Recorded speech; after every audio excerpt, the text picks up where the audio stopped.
Alors ce soir, on va dire juste un verset. Dans l'Évangile selon Luc, au chapitre 11, au verset 1er, il nous est dit que Jésus priait un jour en un certain lieu et que lorsqu'il eut achevé, un de ses disciples lui dit « Seigneur, enseigne-nous à prier comme Jean l'a enseigné à ses disciples. » Et nous savons, nous qui lisons la parole de Dieu, que le Seigneur va répondre à cette sollicitation en enseignant la prière Notre Père à ses disciples, modèle de prière de par sa trame, mais également de par sa compacité, une prière très compacte, très courte, très efficace. Et bien sûr, encore aujourd'hui, nous connaissons cette prière que le Seigneur Jésus a enseignée à ses disciples. Mais moi, je me suis quand même posé la question sur cette demande de ce disciple, enseigne-nous à prier. On a là des disciples, donc des hommes qui sont tous de culture juive, qui sont juifs, qui sont du peuple élu, qui connaissent les Écritures, et Dieu sait si dans l'Ancien Testament il y a de très nombreux modèles de prière, que ce soit les prières d'Abraham, que ce soit les prières de Moïse, de David, de Daniel. Bon, peut multiplier, d'Élie, d'Élisée, que sais-je encore. On a vraiment un grand nombre de modèles de prière, donc c'est étonnant que ces disciples se sentent avoir besoin bien d'un enseignement sur la prière, d'autant qu'ils étaient sans aucun doute chaque sabbat dans la synagogue où là encore ils entendaient la parole, ils entendaient les prières. Alors pourquoi demander à Jésus cet enseignement? Eh bien déjà, parce que le texte commence par Jésus priait un jour en un certain lieu. Ils ont vu Jésus prier. Sans doute même l'ont-ils entendu prier et ils ont été forcés de constater la différence fondamentale qu'il y avait entre les prières religieuses qu'ils avaient entendues sans doute depuis des années et la prière de Jésus, une prière puissante, une prière efficace. Ils ont été témoins des exaucements, ils ont été témoins des miracles. Et sans doute qu'en entendant Jésus prier, si nous entendions Jésus prier, nous l'entendons d'une certaine manière en lisant la parole de Dieu. On pense à la prière sacerdotale de l'Évangile selon Jean. Jésus prie pour son peuple après son départ. Bon, en entendant une telle prière, de telles prières dans la bouche de Jésus, il se sentait tellement en dessous de lui. Ils sentaient tellement qu'ils avaient besoin d'un enseignement, besoin d'être remplis de la puissance de Dieu. Ils se sentaient certainement tellement indignes et incapables.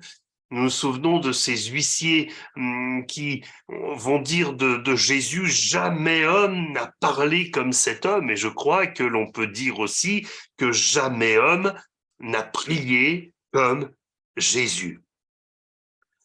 Le Saint-Esprit nous rappelle aussi cette déclaration formelle de Jésus devant le tombeau de Lazare, cette déclaration qui jette toujours en nous une forme de, comment dire, de constat d'impuissance. Jésus disant, pour moi, je savais que tu m'exauces toujours. Nous, on aimerait bien pouvoir dire, mais moi, Seigneur, je sais que tu m'exauces toujours. Mais si nous sommes honnêtes, si nous sommes vrais, nous devons bien reconnaître que parfois nous ne sommes pas exaucés. Peut-être même le plus souvent, nous ne sommes pas exaucés, en tout cas pas comme nous l'attendons, pas comme nous le pensons. Enseigne-nous à prier comme Jean l'a enseigné à ses disciples. Les disciples réalisent que leur vie de prière a besoin de rafraîchissement, a besoin d'un renouvellement, a besoin d'une nouvelle direction, d'une nouvelle manière de faire pour être plus proche de ce que Dieu attend d'eux. Et moi, j'ai l'impression que nous avons besoin de la même chose. Ça n'est pas nous faire un mauvais procès, ça n'est pas chercher à critiquer ou à juger, mais je fais quelques constats que vous pouvez faire exactement de la même manière que moi. Plusieurs viennent à nos réunions de prière sans jamais prier, que ce soit les réunions en Zoom ou que ce soit les réunions en présentiel. Vous me direz, il vaut mieux être là et ne pas prier que ne pas être là du tout.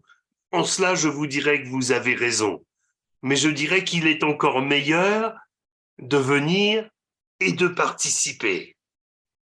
J'ai remarqué aussi sur nos réunions d'études bibliques et de prière du mardi soir que parfois certains se connectent le temps de la parole et se déconnectent quand on rentre dans le temps de prière.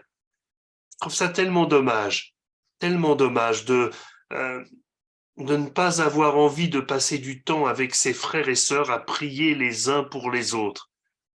C'est à l'amour que nous avons les uns pour les autres, que les autres croiront que nous sommes disciples de Jésus. Et si la situation des autres ne nous concerne à ce point pas, que nous ne pouvons pas rester pour prier pour eux, eh bien, je crains qu'il y ait une question de cœur, et là encore sans aucun jugement, mais avec cette attention à moi-même en disant pourvu que j'ai toujours à cœur de prier pour mon frère et pour ma sœur, pourvu que je vienne toujours à ces moments de prière, non pas pour ce qu'ils m'apportent ou par obligation, mais pour être un instrument de bénédiction entre les mains de mon Dieu. Je le disais en introduction, d'autres font parfois des prières si longues qu'ils découragent ceux qui ont du mal à s'exprimer en public. Il nous faut être attentifs à ces choses. Mes frères et sœurs, une église où la prière est en train de mourir est une église en mauvais état. Nous ne voulons pas être cette église-là. Nous ne voulons pas être cette église attiédie dont le Seigneur dit « les tièdes, je les vomirai de ma bouche », mais nous voulons être une église qui a à cœur la prière, qui véritablement se réjouit de pouvoir être entendue par le Créateur des cieux et de la terre. La parole de Dieu nous exhorte au travers du prophète Joël, qui nous dit « de vos oyaux forgez des épées, et de vos serpes des lances, que le faible dise « je suis fort ». En d'autres termes, qu'est-ce que cela signifie? Peut-être quelqu'un dira « mais moi je ne suis pas un combattant, je ne sais pas rentrer dans ces prières qui remportent des victoires. Moi je cultive mon jardin, je fais ce que j'ai à faire, Mais la parole de Dieu nous dit, voilà, tu as une serpe. Eh bien, écoute, cette serpe, si on la passe au feu et qu'on lui tape dessus, ça peut devenir la pointe d'une lance. Et tous les instruments, peut-être de vie quotidienne, peuvent devenir des armes puissantes entre les mains de Dieu. Même si tu ne te sens pas à la hauteur du combat, tu peux prendre les armes et faire cet acte de foi, de croire que tu vas recevoir du Seigneur la force pour rentrer dans le combat et pour remporter, pour saisir les victoires que Christ a remportées sur la croix. Alors en pratique, la première exigence s'adresse au prédicateur du mardi soir. C'est vrai que si le message dure 10 ou 15 minutes, eh bien, cela nous laisse plus de temps pour prier. Après, si on n'a pas des choses à dire au Seigneur pendant 3/4 d'heure, mais c'est pas grave. Si on termine 5 ou 10 minutes avant la fin, c'est pas grave, de la même manière que ça n'est pas grave si, au contraire, les bouches se délient et qu'on termine à 9h10 ou 9h15. On n'a pas la pointeuse, hein. Mais ça me semble effectivement important qu'on puisse limiter le temps de la parole. Nous avons d'autres rendez-vous dans la semaine où nous laissons plus de place à la parole, le vendredi soir pour l'étude biblique, le dimanche au culte. Mais le mardi soir, nous allons réduire pour pouvoir consacrer plus de temps ensemble dans la prière. Nous l'avons dit, c'est une nécessité. Nous allons veiller chacun pour notre part à prier courtement, en respectant les sujets qui nous sont donnés.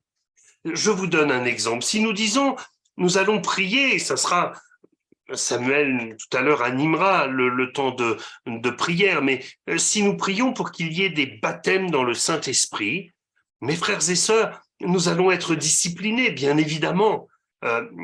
ceux qui vont prier dans ce moment-là vont prier pour les baptêmes dans le Saint-Esprit. Ça ne veut pas dire que nous n'avons pas envie de prier pour les frères et sœurs malades ou pour le salut de votre voisin, mais il y aura un autre moment pour le salut, il y aura un autre moment pour les malades, il y aura un autre moment pour les difficultés. Et voilà, nous allons essayer d'ordonner un peu tout ça. Peut-être nous aurons prié une première fois pour la vie dans le Saint-Esprit et nous reprierons, si tout le monde a déjà prié, un autre moment pour les couples ou pour les malades ou pour les situations particulières. Voilà comment je vous propose d'aborder ces moments et pour ma part, j'ai rempli mon contrat. En 12 minutes, je vous ai apporté ce que le Seigneur a mis sur mon cœur. Et maintenant, eh bien, je laisse Samuel regarder s'il y a des questions, si plusieurs veulent intervenir, apporter un commentaire.